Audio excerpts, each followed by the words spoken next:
check mindset.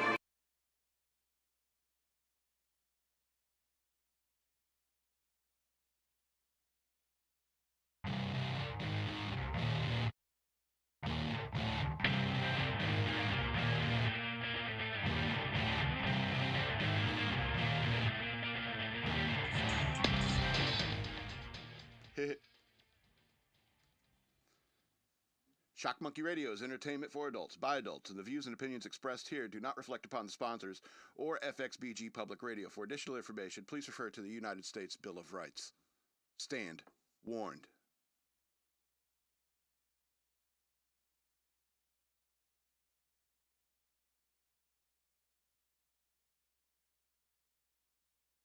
Just so you know, we're serious.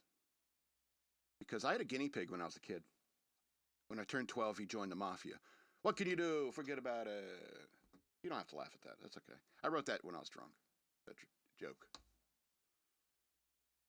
Sometimes they're brilliant, sometimes not so much. Welcome to Shock Monkey Radio. We all good over there?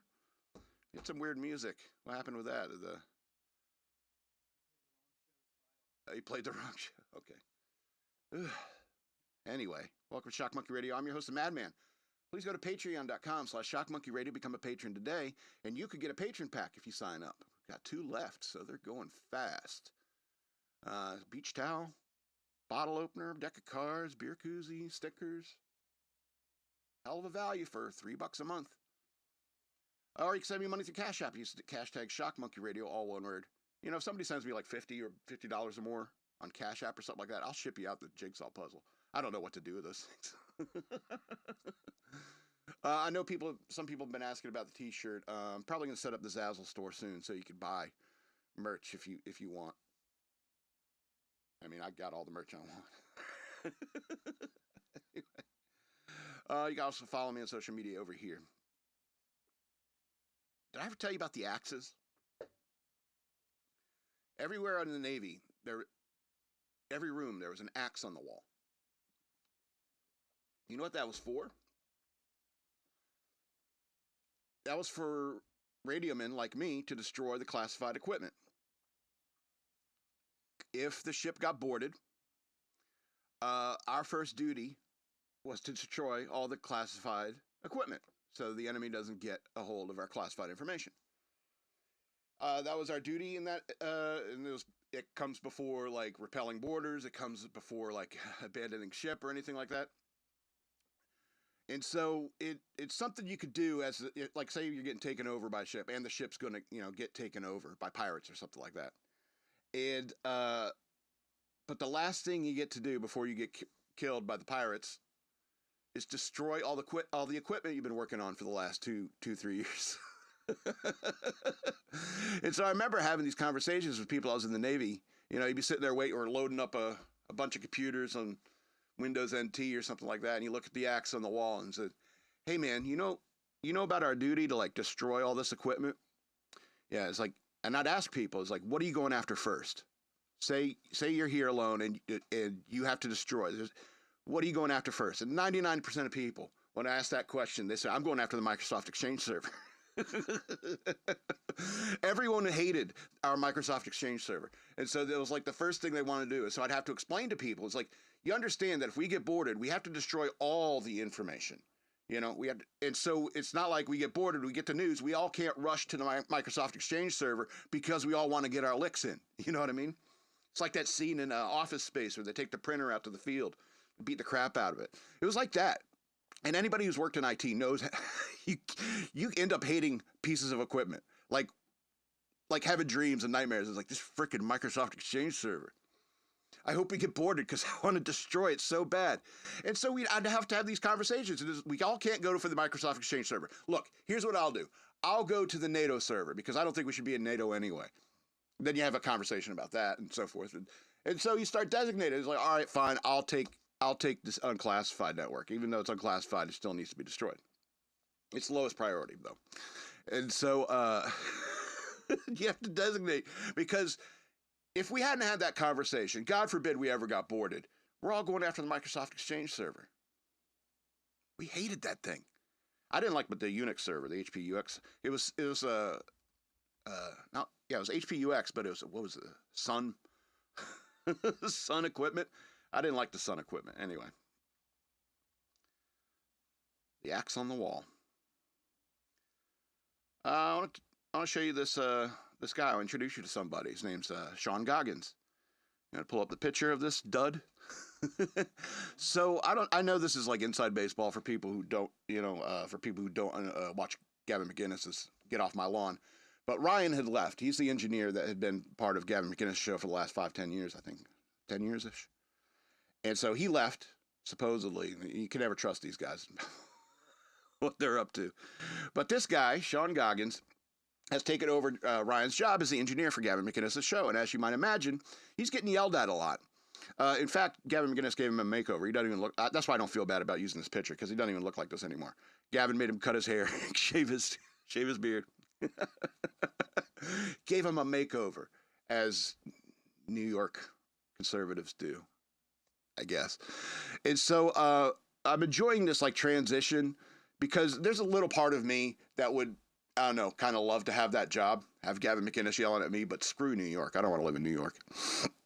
And so I've been watching this transition, is watching him become an engineer for Gavin McInnes, who's probably the most totalitarian maniac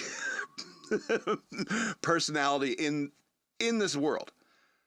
And so I kind of enjoy watching him screw up and Gavin yelling at him. But you can also see that Sean also is a lot, he learns a lot quicker than Ryan ever did, and plus knows the value of silence. And so I think that's good. I think that's good for a producer. And so I don't know. I just wanted to talk about this guy because it's funny. They call him a dud, and that nickname was like real quick because he screws up a lot. And I enjoy seeing it, because it's not an exact science. I mean, we had the wrong show music queued up. It's not easy to do this kind of thing. And when your producer is EK, right now he's focused on the audio levels, but I mean, I sometimes he'd be so focused on that, I'd be like, bring up the next picture, and he'd be like, no, don't. Okay, I was just making sure that you're listening. He's like staring daggers at me. So I heard, bring up the next picture. Yeah, I know. So he just heard the cue and he woke up.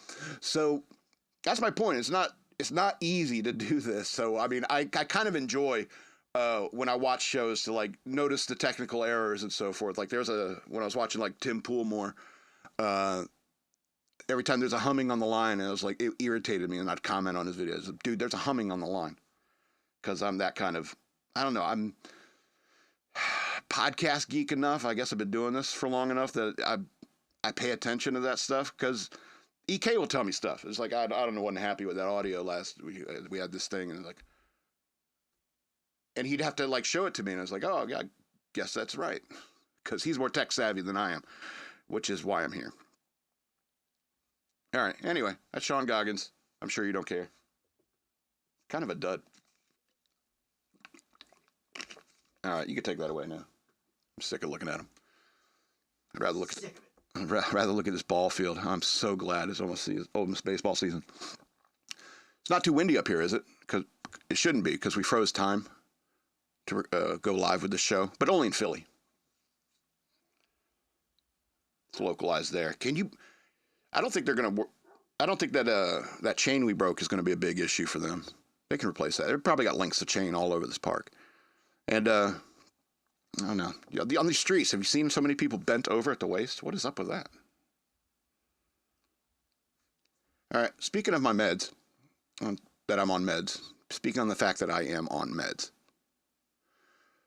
Matt Walsh has like a little war on Pharma that has always concerned me. He's like,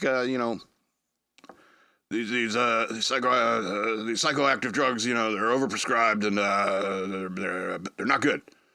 People don't really need it. They just need to alter their behavior, and then they'll be better. So that's Matt Walsh impression. It's terrible, I know, but I mean, it's I don't know. EK, would you like to? Do you remember me not on meds? Yes. Would you like him to come back? No. No. Exactly, and all you out there who know me is like, you knew me before the meds. It was less the not on meds and the combination of not on meds and other things. And alcohol. I gotcha. That I was okay when I wasn't drinking. right. I understand, and that was kind of the thing. It was like, and so that's the argument Matt Walsh can make. It's like, well, if you quit the alcohol, you wouldn't have a problem at all. I was like, you giving up? You gonna give up whiskey, Matt Walsh? Ever? You gonna give up cigars, Matt Walsh? Ever? So, stopping drinking is not gonna happen. If you can forget about that. But and although I do agree that these kind of medications are overprescribed, I think there are some people who really need that kind of medication. Sorry for all the water I drink on the show. I know people don't like that. And it's funny because I keep waiting for Ben Shapiro to drink something on his show. And I've only seen him eat something on the show once, and that was like a thing. What was it? It was the chocolate bars. He ate one of the chocolate bars on the show, and of course, being an Orthodox Jew, he had to say a prayer first. I mean, he'll have the tumbler, the leftist tears tumbler, out on the desk, but he'll never drink from it because I think Jews they got to touch their head or say a little prayer every time they take a drink. I mean, I get it, but I mean, whew, fills up your day real quick with all that stuff. Anyway, and so some people need these medications, you know, because my mind is going to go to these weird places all by themselves, no matter what meds I'm on. But the thing is like when I didn't have the medication, I went to dark places. My mind went to dark places when I was drinking, and it came out of my mouth because I was angry at the world, and I had to tell everybody all the time. Now I'm still angry at the world, but I'm trying to just laugh and roll the punches as they come. You know what I'm saying? And so some people need these medications, but I understand that there's a lot of things that people could do to not get to that point. There are things I could have done to have not gotten to that point. But the idea of that I would ever, because I talked to my doctor, I said, do you think there's a point where I'll ever come off these things? And he's like, that's really up to you. And so, like, experimentally, I went off for like a week, and I was like, no. The sadness like really came crashing back in. It's weird how my mind is like that. Anyway, even though, you know, sadness, you know, depression is kind of a natural reaction to the way the world is. You know, I kind of accepted that, you know, and without this medication, I don't know if I could have ever gotten to that point, intellectually speaking, because a lot of it is like cognitive behavioral therapy as well. It's like convincing yourself how to think. And so you start to understand that the world is absolute chaos. It's terrible. And depression and sadness is a natural reaction to all the horrible things you see in this world. It's normal to feel that way. But it shouldn't dominate your thoughts the way it does with me, you know.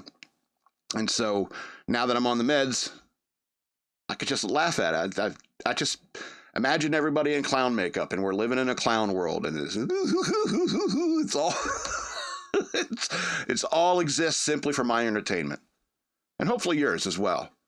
Anyway, I'm gonna stop talking about this boring subject. Let's talk about movies. You know, thank you, EK, for turning me onto Tubi, because I've about seen everything that there is on YouTube movies. I'm still shocked at the selection. Yeah, it's a lot of good stuff is on there. And so these two movies I'm going to be going over today, I watched on Tubi. And I like to use free services, movies you can watch on free services, so that you're able to watch them. If I review a movie and you're like, oh, that sounds interesting, I want to check it out. So the first movie I'm going to talk about is Vivarium, 2019 movie. It's an English movie, so there's got to be a weird guy in it. And there is. A couple weird guys. So it's a cute young couple, and it's Jesse Eisenberg. And just like many British movies, they'll throw in an American actor so that people in America will watch it. And that's exactly how they caught me. I was like, oh, Jesse Eisenberg. I wonder if he's going to act like a douche in this with no facial features, no facial movement. And he did. He kind of did. I don't know if he could play any other type of character. But anyway, Jesse Eisenberg and what's her name? Imogen Poots. Anyway, they're a young couple, and they're in the market for a house. So they come to this, I don't know, like a realtor's place, and there's a really weird guy named Martin.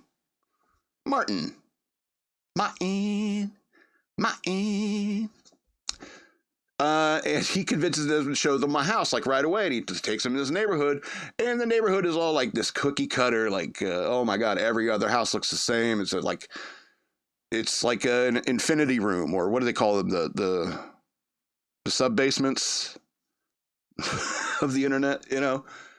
This impossible place that's impossible to get out of. And he's showing them the house and stuff like that. And this Martin guy is weird. The house is kind of weird. The neighborhood is kind of weird. Then he's like, oh, check out the back garden. And so they go and look around the backyard and so forth. And then Martin just disappears. He's gone. So Jesse Eisenberg is like, fine, this has been weird. Let's get out of here. So they jump in their car and they start trying to leave the neighborhood, but they can't. They can't. Long story short, they're stuck there. And every day, a magical box of food appears so that they don't die of starvation. And so they're living in number 9. They can't figure out a way to escape. Then one day, a box arrives, and it's a baby.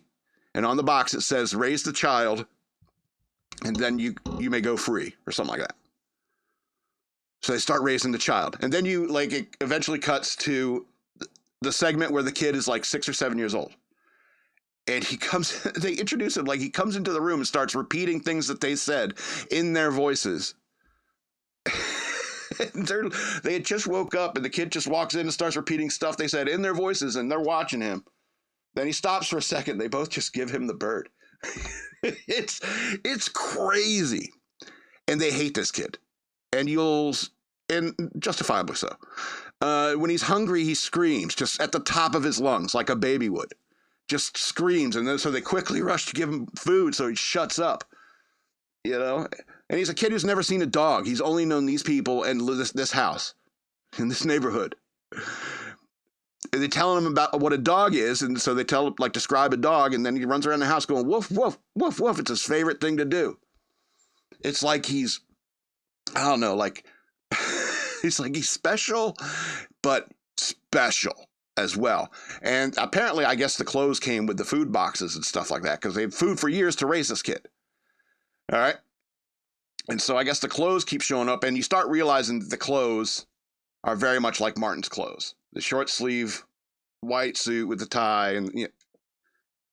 And so this movie is very predictable because of this. All right.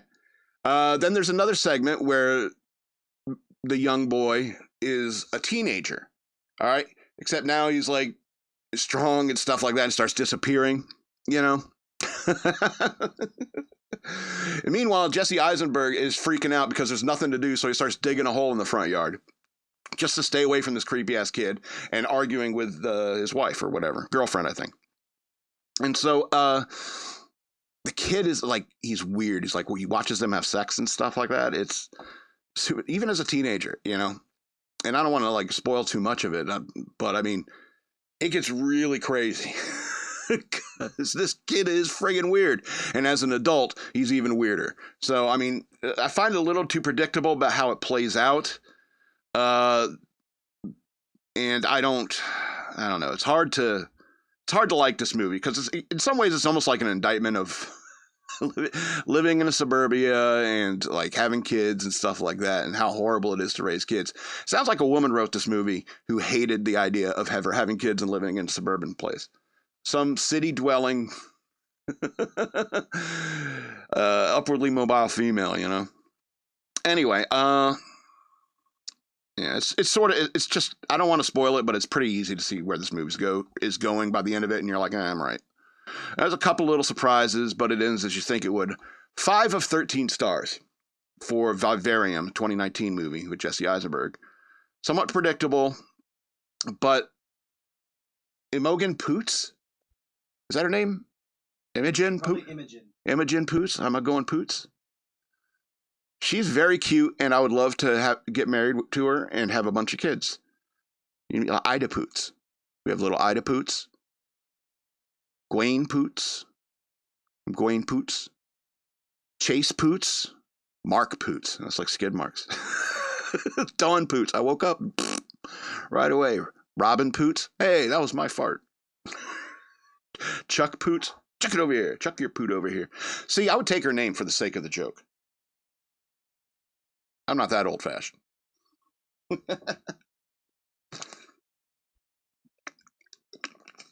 Yeah, not a great movie. Let's talk about an actually great movie called. Stars? Yeah, 5 of 13. Sorry. Yeah, I've distracted you with all the Poots. Lots of Poots. Anyway, let's go on to a better movie called Zeros, 2018 movie. I was reading my notes earlier, and I was like, man, my notes are all over the place on this movie. Look, they should make superhero movies for kids. You know, there should be superhero movies for kids, PG-13. After all, the concept of superheroes is basically for children. And I know I read comic books. I know I love comic books. I know I love the concept of superhero movies. But I also like the Deadpool movies, which were funny, you know. But a movie like this is a strong R rating. All right. And I think it's just a tad more offensive than even Deadpool. I didn't see the third one. I saw 1 and 2, and that's it for the Deadpool. So that's all I'm referring to. But this is a story about two guys. Let's see if I remember the names. Ray. I think Ray. Let me double check. Yeah, Ray, Ken. No, Ken is over here marked by the red. And Gary. I forget the girl's name. Who cares? She's boring.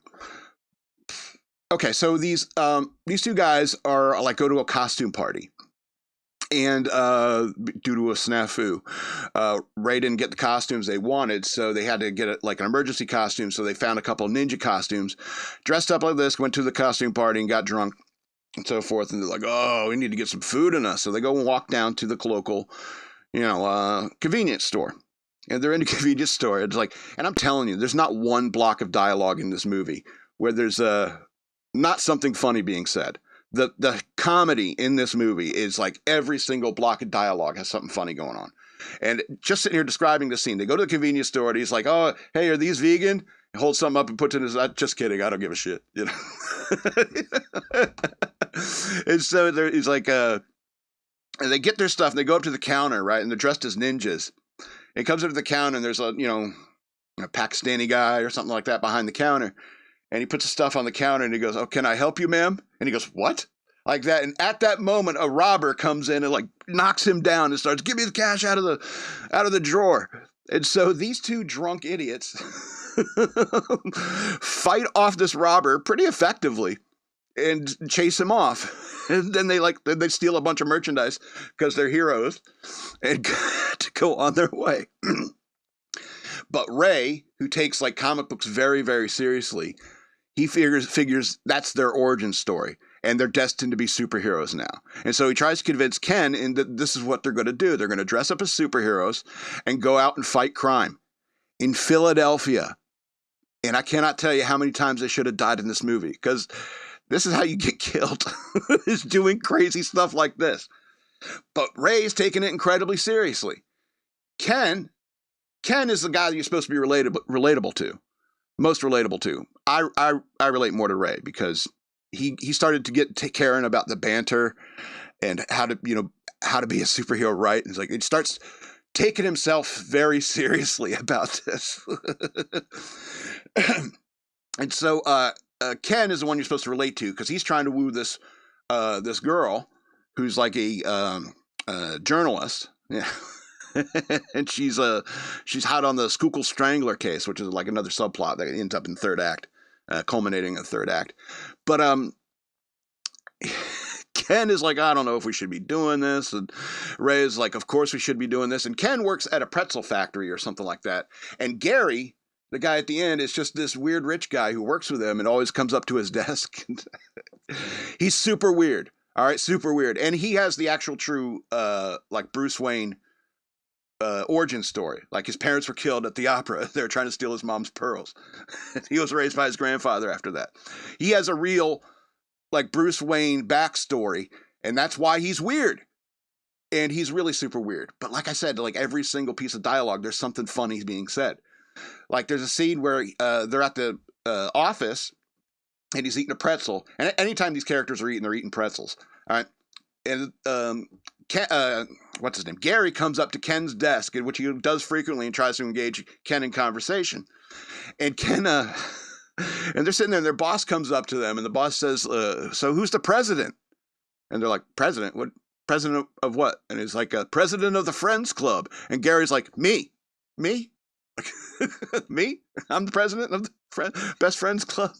And the boss starts berating him for wasting time at work by chatting. You know, it's just always something funny going on.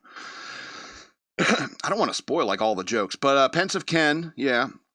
Gary is super weird. You know, he's got the trunk full of guns and wine. It's the back of his car. They call him. They get beat up several times in this movie. All right, they should have died. But they call up Gary one day, and he's like, I just called him, left a message. I don't know how long it's going to be. And then Gary pulls up, and there's like two guys in the backseat of his car. He's like, get out, get the hell out, and they jump out of the car. I don't know if he was like doing Lyft or Uber or something like that, but these guys just run off out of the car, and then he's like, hey guys, come on, get in the car. And I was like, what the hell were you up to? And then you find out later in the back of that car, in the trunk of his car, it's loaded with guns and wine. He's super weird. And anyway, Gary joins them in their crime fighting crusade, but like on this first night out, he gets stabbed by like a 10-year-old with a key. And then throughout the movie, the 10-year-old keeps showing up to stab Gary with the key again. It's a great gag, and they used it like 3 times. I think 3 is what they did. Rule of threes. Yeah, it's every single block of dialogue has something funny going on. I mean, just some things are popping up in my mind. And some of the situations they're in are hilarious too. Like there's a situation where they're talking, it's like somebody who knows Gary is like, oh, you know Gary? You hang out with Gary? And he's like, yeah. And he's like, oh, and they're in a gay bar, because that's where Gary likes to dance away his feelings or whatever. Weird guy. So he's talking to him, and he's like, oh, Gary's the nicest guy ever. Oh, he's the nicest guy I ever met. Singing his praises, you know. He's such a nice guy. And, you know, and I met Daryl Hall. And these two guys are like, what, really? Daryl Hall? It's just, what? Brilliant line. And then there's a scene where this guy is riding around the city, yanking his crank to a block of Swiss cheese, and he's trying to pay women who are walking by to watch them. I'll give you $20 to watch. I'll go as high as 40. And so they confront this guy and just start beating the crap out of his car, trying to get him to stop yanking it. You know what I'm saying? So eventually, but they start like enjoying breaking the windows in the car too much, so they just end up yanking him out of the car and just beating the crap out of his car because it's fun. And the guy's still there with this block of cheese. He's like, can you please stop? And he was like, I'm so close. It's funny and weird, and definitely for adults. There's a scene where they confront these guys who are stealing band equipment out of a van outside a club. They're like, hey, what are you guys doing? And it's like, we're stealing the band's equipment. They're loading all the stuff out of the van and into the back of their truck. And he goes, what are those, horns? Yeah, man, what is this, a ska band? And he's like, yeah. And he pulls out a card that has their band name on it. It's like Skankville or something like that. And they say, oh, guys, keep doing what you're doing. Go on. You're doing the world a favor. They're having a conversation while these guys are stealing all the stuff out of the band. One of the guys who was stealing the stuff comes up, hey, you guys want t-shirts? And they're like, yeah. And blows his nose and throws it on the ground. He goes, you guys are hilarious, and walks off. Like some crimes they're okay with, you know? And it's kind of what's risky about vigilantism. Oh, we're totally fine with that. Anyway, great laughs all throughout this movie. 10 of 13 stars. I would rate it higher, but I know that not everyone appreciates a movie like this as much as I do. It's about some very crazy people. Like, Ray's crazy. He's crazy, obviously. And so is Gary. And Ken, he ends up being dragged along into a big pile of crazy, and then he loses the girl because he's such the assholeness of his friends rubbed off on him. All right, so 10 of 13 stars. It's chock full of laughs. If you have a sense of humor and if you like laughing, you will be laughing throughout this entire movie. All right, 2:30. Let's get to the news worth knowing. Are we going to actually get Greenland? Let's see. What's this news story say? Greenland's center-right party pulls off upset victory as Trump seeks control. Greenland center-right Democratic Party pulled off a surprise visit. I don't know. We're going to have to start learning these words, huh? Pulled off a surprise party in the country's parliamentary election, taking Greenlandic Prime Minister Mute Agede's party, Inuit Ataquat. Oh my goodness. Ataquat it get. Forgive me, Inuit people. Out of power. Now I already forgot what is happening. Anyway, independence from Denmark became the focal point of the election amid Donald Trump's repeated talk of U.S. taking control.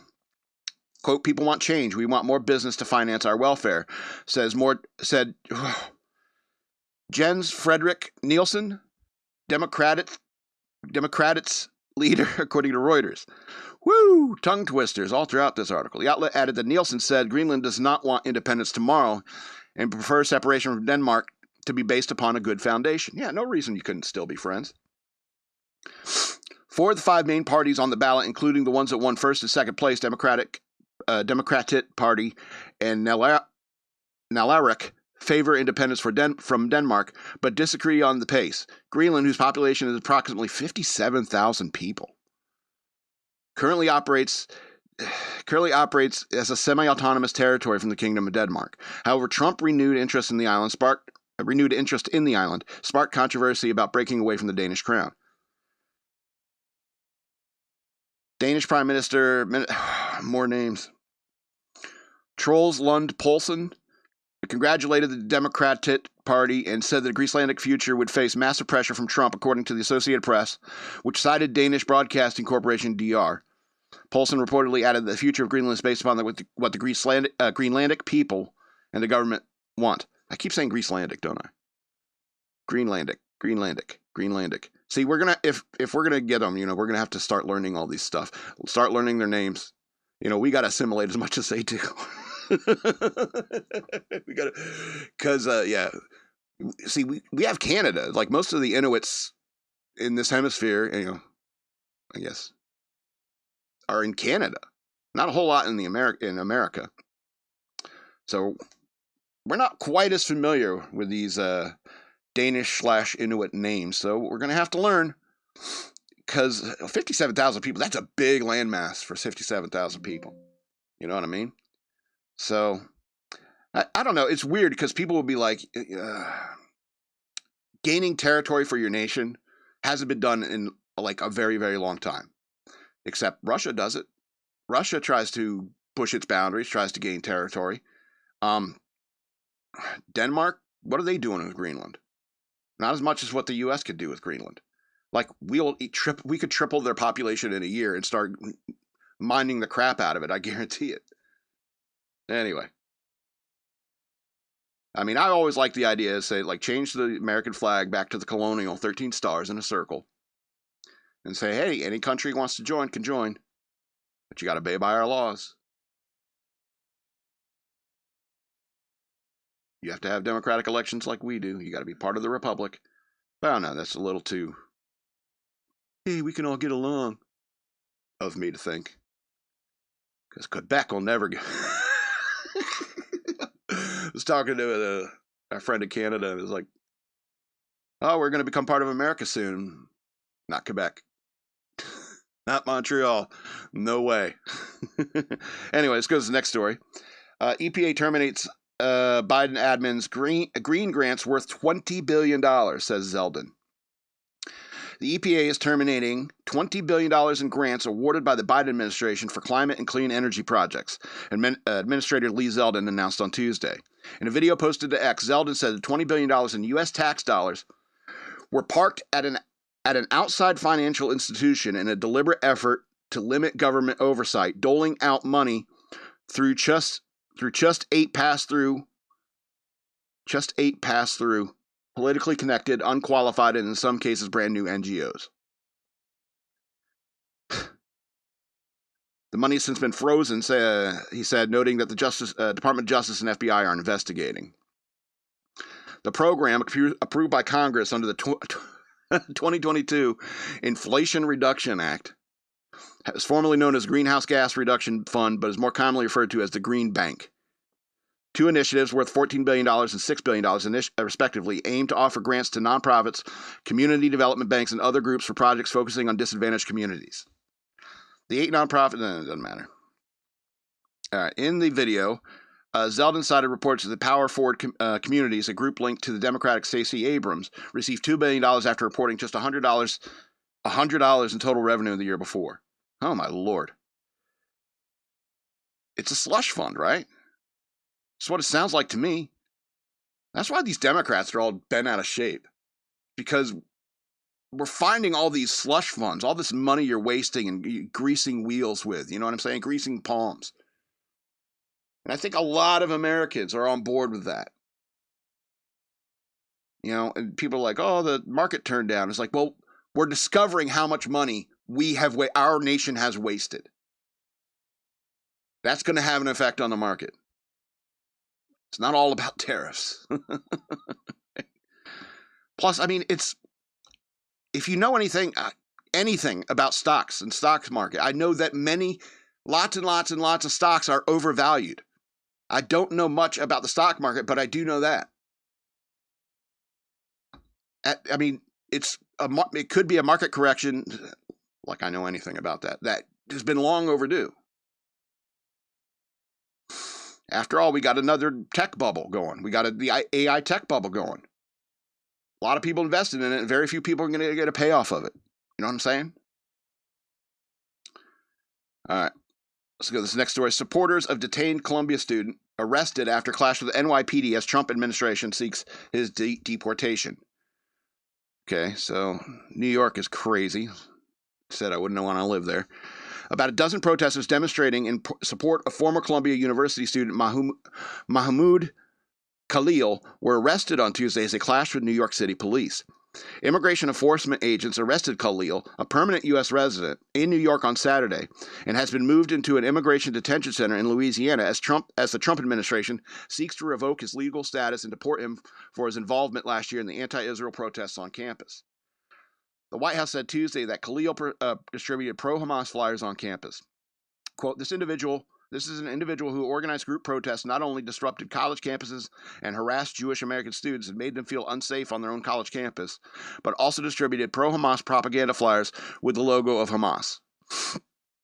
White House spokesperson Caroline Lovett said, U.S. District Judge Jesse Furman has ordered that Khalil, whose American wife is 8 months pregnant, not be deported while the court considers a legal challenge brought by his lawyers, who argue the government is unlawfully retaliating against him for his constitutionally protected speech. His lawyers want him back in New York and released under supervision. On Tuesday, the NYPD made arrests after several protesters blocked a downtown street in Manhattan, even after warnings to clear the roadway, according to the New York Post. One demonstrator was tackled to the ground by a pair of officers during the arrest. Quote, move cops, get out of the way, we know you're Israeli trained. Some protesters shouted as police blocked them from entering City Hall Park. Oink, oink, piggy, piggy. We're going to make your lives shitty. Clever bunch. Police repeatedly warned the protesters that if they remained in the roadway, they'd be arrested and charged with disorderly conduct. They said that one person was charged with disorderly conduct and obstructing governmental administration charges, and 11 others were issued summonses. Summonses. I like that word. Summonses. Police also took a man into custody after he got into an argument with a protester, according to... Just get caught up in it, you know? You get too close to the fracas, you'll just get pulled in. Anyway. So, yeah, I don't know if you know this, but Hamas is this evil terrorist organization. They're like Cobra. They make Cobra look like wusses, you know? And so, I believe in the freedom of speech, but these are terrorist organizations. Active terrorist organizations. Like, for example, if I went like on this show and started holding up a banner and said something like, who are they called? The Aryan Brotherhood? Real Nazis, by the way. You guys people are like, oh, everyone's Republican's a Nazi. But there's a thing called in the United States called the Aryan Brotherhood. I don't know if you ever heard of it. But these are actual Nazis. So if I was all of a sudden saying, oh, I support the Aryan Brotherhood, you should come and arrest me. Because no, I don't. You shouldn't support somebody like that. Anyway. It's just ridiculous. All right. This is serious stuff. Let's get into the light. Let's slowly ease into lighter subjects. Let's check in on Anheuser-Busch. When was the last time you had a Bud Light? How Anheuser-Busch lost its way with DEI, according to a former executive. So a former Anheuser-Busch executive criticized the company's decision to partner with Dylan Mulvaney, saying it wasn't authentic at all. Quote, the problem with the Bud Light-Dylan Mulvaney partnership was that it's just not an authentic partnership at all, Anson Fredericks told Fox News Digital. They were catering to a lot of those special interests. Fredericks began his career at Anheuser-Busch in 2011 and was with the company for over a decade. He told Fox News Digital he realized he needed to leave when DEI was preventing the brand from making what should have been no-brainer decisions, like partnering with veteran-owned Black Rifle Coffee. Quote, I joined a company that I thought was a great meritocracy, and then I saw the company really change, especially after 2020, 2021, when the DEI movement was really gaining steam, Frederick said. The former executive left the company before the controversial 2023 partnership with transgender influencer Dylan Mulvaney. The ensuing backlash, which included Kid Rock shooting cases of Bud Light, posting it online, haunts the company to this day. Sales were down nearly 30% year over year in January 2025. Well, at least we got that. We got Kid Rock shooting up Bud Light cans. Was it worth it to have happened? I don't know. Mulvaney, who appeared on The View on Monday, promoted your Fox News. It's his new book, Paper Doll: Notes from a Late Bloomer, and said he was shocked by the backlash. Well, I'll start by saying I love beer, and I always have. Yeah, it's because you're a dude. So, I mean, when I took that deal, I didn't think anything of it because I was like, oh, this is perfect. I felt like an organic thing to do. It's just another part of me. But the outcry continued to grow, and I realized I became a poster child for this thing. Fredericks, who went out to found Strive Asset Management with Vivek Ramaswamy, said that the convergence of outside factors pressured Bud Light into embracing the ever-increasing rubric of DEI policies that ultimately led to the disaster for the business. So we all know how this played out. I mean, we all saw it. It's good to revisit this. You know, there's still people drinking Bud Light. I understand that. Some people are not going to give up their headache beer, their rice headache beer. I don't like Bud. So but it was such a bad decision to try to like ride this trend, you know, and that's all this transgenderism really is. It's a fad, and it's not even a good fad, you know. And if you're advertising a product, you shouldn't be like piggybacking on social issues, all right? Because you're going to alienate somebody one way or another, you know. And so when you're a 120-pound guy like Dylan Mulvaney soaking wet, how can you believe that guy drinks beer? He wouldn't be able to fit in his dresses. You know what I'm saying? I drink beer. There's no way I'm going to squeeze my ass into a dress. I could probably fit into a nice sundress. Anyway. But I'm not going to do that. After all, Dylan Mulvaney, generations like him, like Generation X, like me too, who all grew up thinking we're all going to be big stars, just like Adam Duritz. What's his name from Counting Crows? We're going to be big stars. Yeah! That guy. And so people like Dylan Mulvaney, and even myself to some degree, this is something I have in common with Dylan Mulvaney, is that we think we're more interesting than we are. You know, I grew up thinking I'm going to be a big star. I wanted to be a radio star, and this is what it's evolved into. But it's just I'm not willing to go as far as Dylan Mulvaney was to get the attention he craves. Like, I'm okay with 200 subscribers and a few patrons. Thanks so much for the money. I appreciate it. Hopefully, I'd like to get more patrons so I can actually, you know, quit my job and do this full time and maybe give you more shows. I would love that, but I'm content with that. I'm not willing to cut off any body parts or squeeze myself into an attractive sundress, like a yellow one. You know, like the puffy shoulders. I'm not going to do all that just to get more hits, just to get more views. All right. And that's what makes Dylan Mulvaney a genius, because he's made a lot of money like a good businessman. He's made a lot of money off being completely useless.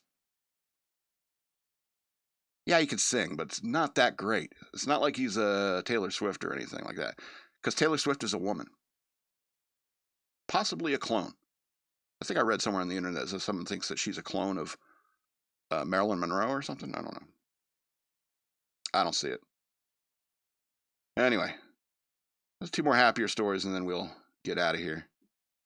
Okay, I know I need to do an update. I only use the laptop when I'm here. So. Hey, there's stuff you got to do. All right, this is kind of cool. Rare and mysterious whiskey bottles found washed up on a beach. Man and his dog find 11 full bottles of whiskey. So, yes, that's awesome. And you got 10 to sell. Right? Because you're keeping 1 at least, right? Or would you like you'd sell 9? You have 1 to keep forever. Never open it. 1 to open and drink. And sell 9. That's so great. He got 11 of them. Anyway, so Whiskey River wasn't on. That must be a song reference or something. Why would you lead with that? Whiskey River wasn't. Oh my goodness. Wasn't on Austin Contigacomo's mind when he found an ocean of it. A Prohibition-era stash, to be exact, washed up on a New Jersey beach while he was walking his dog last month. For a guy who doesn't even drink, it was a rare find. So you keep 1 forever and sell the 10 if you don't drink. What do you do? Don't drink, don't smoke. The history behind it is part of the mystery, and it really adds to the allure. Contigiacomo, 28, a Coast Guard helicopter rescue swimmer from Northfield, New Jersey, told Fox News Digital. Awesome, dude. He has a very cool job. Just got off a 24-hour duty shift. Decided to take his fuzzy sheepadoodle Coda for a walk near Margate Pier in south of Atlantic City. Wow. That's very cool. I take him to play on the beach just about every day, he said. I was throwing the ball. My dog tends to rub himself on stuff that smells weird. In case you've never known a dog. So there's this brown bottle in the sand, and he starts rubbing on it. He's like, there's whiskey in there. Let me at it. He said his dog forgot about playing and became very focused on whatever was in the sand. Good dog. I thought, oh man, it looks like a bottle of pee. So I was yelling at him to get off of it. Then maybe 5-6 feet away was another one. And as soon as he got off that one, he ran up next to me and started rubbing on that. So after Dakota discovered the bottles, yes, it was the dog who did discover it. Credit where credit's due. Contigiacomo said he realized they stumbled upon something more interesting than they originally thought.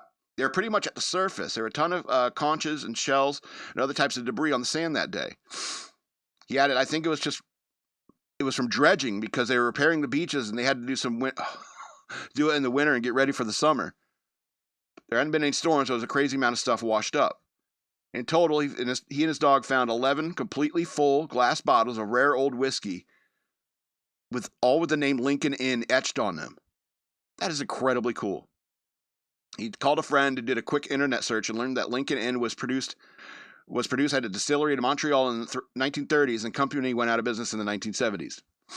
He said, dude, there's really not much info on this, but it looks like it's old. Oh, it's beautiful.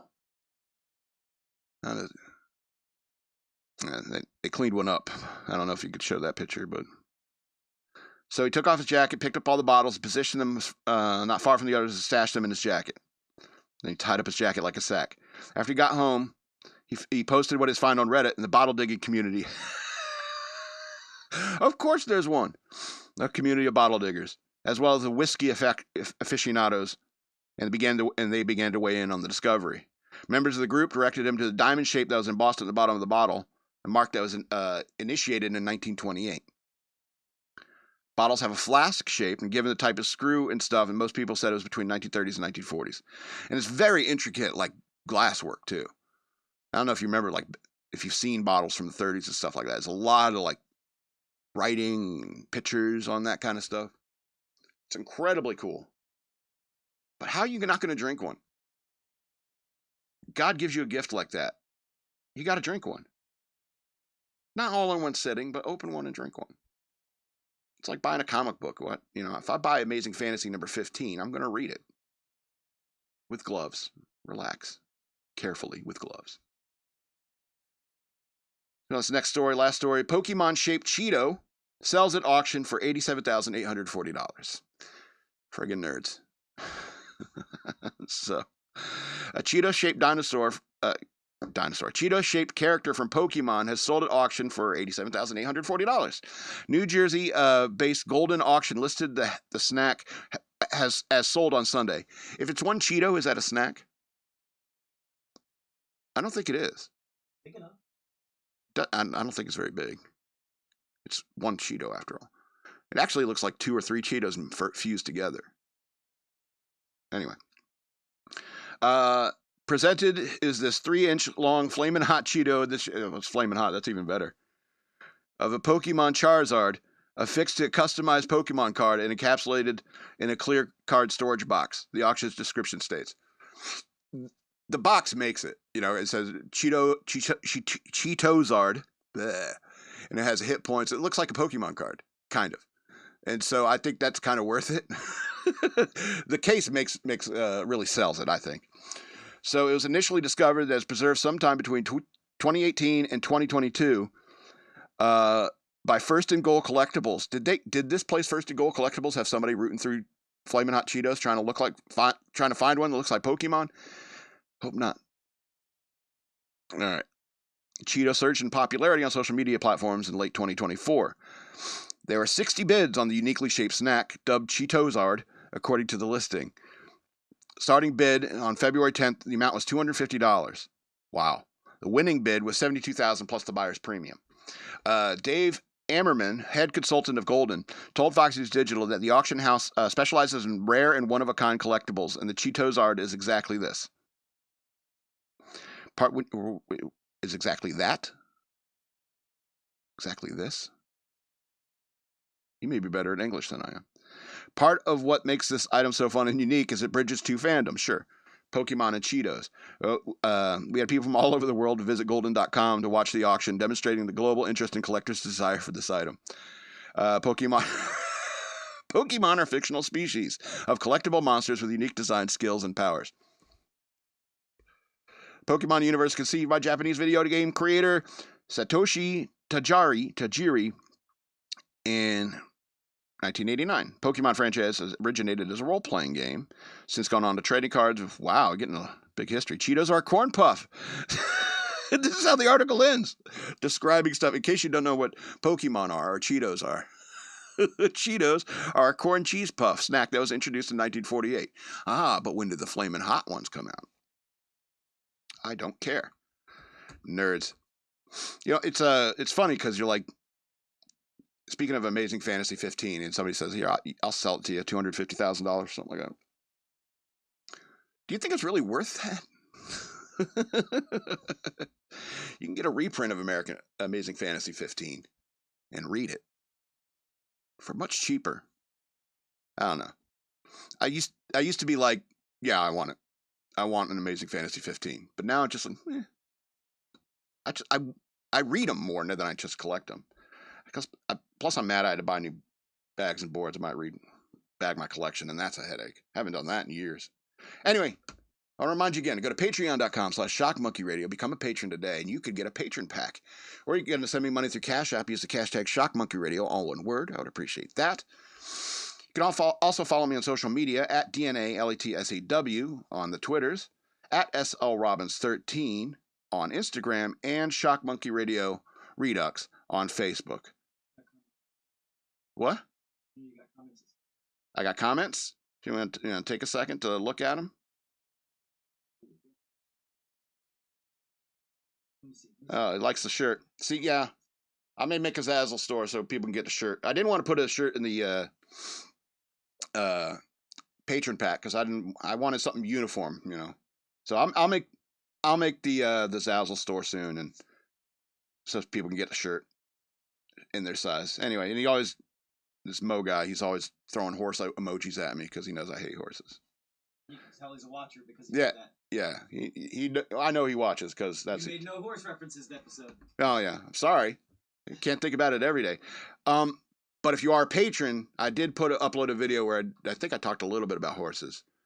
If you're a patron, you can go to the Patreon.com/shockmonkeyradio, and I uploaded a video just for the patrons of me scrolling through Twitter. When I uploaded it, I got a copyright violation for an Adele song, and I was like, "Where was that?" And I was like, "It was the truck, the car that was following the bus." You have to watch it.